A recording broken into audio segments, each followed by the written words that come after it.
กินบ่ได้ละ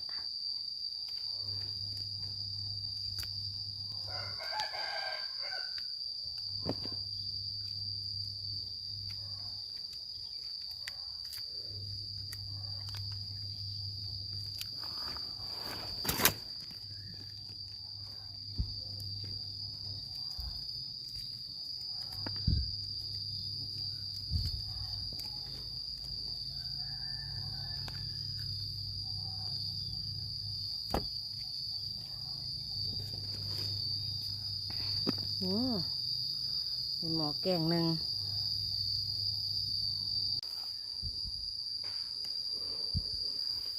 จุดสิแกทิมเกือบเท่า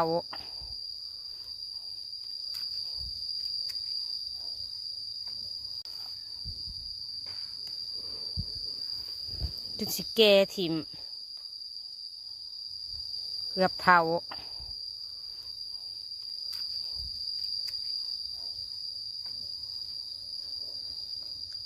ตัวนี้กระด่างนะ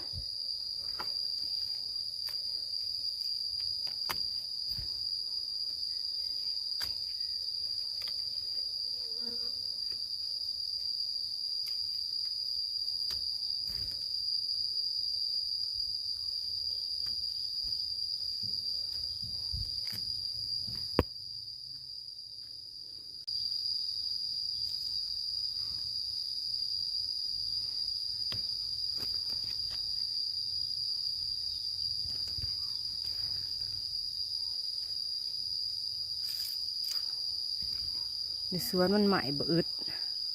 ก็ได้กินอยู่ดอกคันมันเกิดโอ้ทั้งผู้คือสิเกิดหลายไปหายก่อนหมด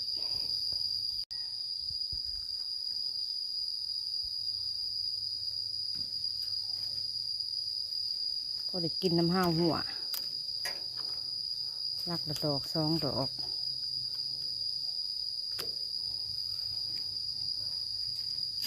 เกือบเถาป้า